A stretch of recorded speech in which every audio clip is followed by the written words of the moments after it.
ਇਲਾਕਾ ਵਿਜ਼ਿਟ ਕੀਤਾ ਸਾਡਾ। हाँ जी। ਮੇਰੇ ਖਿਆਲ ਹੈ ਕਿ ਤੁਸੀਂ ਪਹਿਲੇ ਯੂਟਿਊਬਰ ਹੋ ਜਿਹੜੇ ਮਤਲਬ ਇੱਕ ਅੱਛੀ ਜਾਣ ਪਹਿਚਾਣ ਵਾਲੇ ਯੂਟਿਊਬਰ। अच्छा ਤੁਸੀਂ ਪਹਿਲੇ ਯੂਟਿਊਬਰ ਹੋ ਜਿਹੜਾ ਤੁਸੀਂ ਸਾਡੇ ਇਲਾਕੇ ਦੇ ਵਿੱਚ ਆਏ ਹੋ। अच्छा ठीक है जी। नहीं मोबाइल में उधर जी तुसी कंटिन्यू रखो मेरा मोबाइल दोस्त हैं कुछ यूट्यूबर लेकिन उन्होंने दी कोई खास इतने सब्सक्राइबर नहीं है ਜਿਹੜੇ ਮੇਰੇ ਇਲਾਕੇ ਦੇ ਵਿੱਚ ਕੁਝ ਵੀਡੀਓਜ਼ ਵਗੈਰਾ ਬਣਾਉਂਦੇ ਰਹੇ ਨੇ। अच्छा ਤੁਸੀਂ ਇਲਾਕੇ ਨੂੰ ਵੇਖੋ ਬੱਕਰੀ ਦੇ ਹਵਾਲੇ ਨਾਲ। अच्छा ਮੈਂ ਕਾਫੀ ਇਲਾਕਾ ਫਿਰਿਆ ਬੱਕਰੀ ਦੇ ਹਵਾਲੇ ਨਾਲ। ਪਾਕਿਸਤਾਨ ਦੇ ਅੱਛੇ ਜਿਹੜੇ ਹਨ ਫਾਰਮਰ ਉਹਨਾਂ ਨੂੰ ਵਿਜ਼ਿਟ ਕੀਤਾ ਹੈ ਆਪਣਾ ਖਾਸ ਤੌਰ ਤੇ ਅੰਮ੍ਰਿਤਸਰੀ ਬਰੀਡ ਦੇ ਵਿੱਚ। अच्छा ਮਤਲਬ ਕਾਫੀ ਇਲਾਕੇ ਫਿਰੇ। ਸਾਡਾ ਜਿਹੜਾ ਇਲਾਕਾ ਡਿਸਟ੍ਰਿਕਟ ਲਿਆ ਨਾ ਜੀ ਬੱਕਰੀ ਦੇ ਖੁਰਾਕ ਦੇ ਹਵਾਲੇ ਨਾਲ ਜਾਂ ਬੱਕਰੀ ਦੀ ਰਿਹਾਇਸ਼ ਦੇ ਹਵਾਲੇ ਨਾਲ ਇਸ ਤੋਂ ਹੋਰ ਅੱਛਾ ਜ਼ਬਰਦਸਤ ਇਲਾਕਾ ਕੋਈ ਨਹੀਂ। अच्छा ਇੱਥੇ ਰੇਤ ਹੈ ਜੀ। ਰੇਤ ਬੱਕਰੀ ਵਾਸਤੇ ਬੈੱਡ ਹੈ। ਜਿਸ ਤਰ੍ਹਾਂ ਬੰਦਾ ਖੁਦ ਬੈੱਡ ਤੇ ਲੇਟ ਕੇ ਸੋ ਕੇ ਬੰਦਾ ਈਜ਼ੀ ਫੀਲ ਕਰਦਾ ਹੈ, ਕੰਫਰਟੇਬਲ ਫੀਲ ਕਰਦਾ ਹੈ, ਸੇਮ ਲਾਈਕ ਬੱਕਰੀ ਜਿਹੜੀ ਹੈ ਉਹ ਰੇਤ ਤੇ ਬਹਿ ਕੇ ਲੇਤੜੀਆਂ ਮਾਰਦੀ ਹੈ ਐਵੇਂ ਸੋ ਜਾਂਦੀ ਹੈ। ਉਹ ਆਪਣਾ ਆਪ ਈਜ਼ੀ ਫੀਲ ਕਰਦੀ ਹੈ, ਬਹੁਤ ਈਜ਼ੀ ਫੀਲ ਕਰਦੀ ਹੈ। ਅੱਛਾ ਉਸ ਤੋਂ ਇਲਾਵਾ ਸਫਾਈ ਦਾ ਕੋਈ ਖਾਸ ਮਤਲਬ ਮਾਮਲਾ ਨਹੀਂ ਰਹਿੰਦਾ। ਬੱਕਰੀ ਪਿਸ਼ਾਬ ਕਰੇਗੀ ਫੌਰੀ ਤੌਰ ਤੇ ਪਿਸ਼ਾਬ ਜਜ਼ਬ ਹੋ ਜਾਏਗਾ।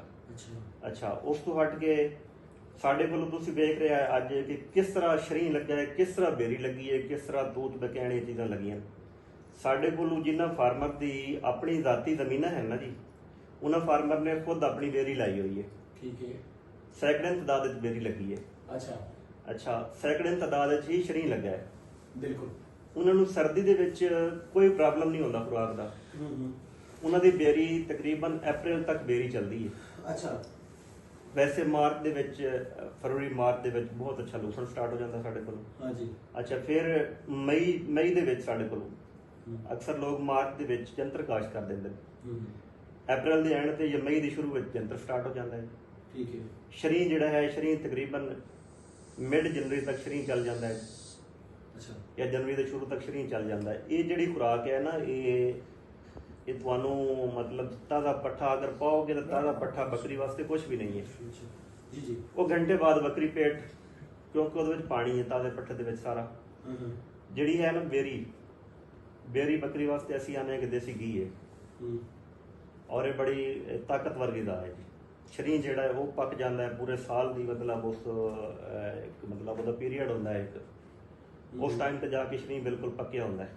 अच्छा ਇੱਥੇ ਸਾਡੇ ਇਲਾਕੇ ਦੇ ਵਿੱਚ ਯਾਨੀ ਕਿ ਖੁਰਾਕ ਦੀ ਪਰੇਸ਼ਾਨੀ ਜਿਹੜੀ ਹੈ ਨਾ ਪੱਕੇ ਇਲਾਕੇ ਦੀ ਨਿਸਬਤ ਬਹੁਤ ਕਮ ਹੈ। ਪੱਕੇ ਇਲਾਕੇ ਦੇ ਵਿੱਚ ਇਹ ਹੈ ਕਿ ਰਾਤ ਨੂੰ ਜਾਨਵਰ ਅੰਦਰ ਜਿਸ ਟਾਈਮ ਜਾਂਦੇ ਨੇ ਰਾਤ ਨੂੰ ਪਿਸ਼ਾਬ ਕਰਦੇ ਨੇ, ਸਵੇਰ ਨੂੰ ਅੰਦਰ ਇਸ ਤਰ੍ਹਾਂ ਕਿ ਥੋੜਾ ਜਿਹਾ ਪੈਰ ਫਿਸਲੇ ਤੁਸੀਂ ਡਿੱਗ ਜਾਂਦੇ ਹੋ।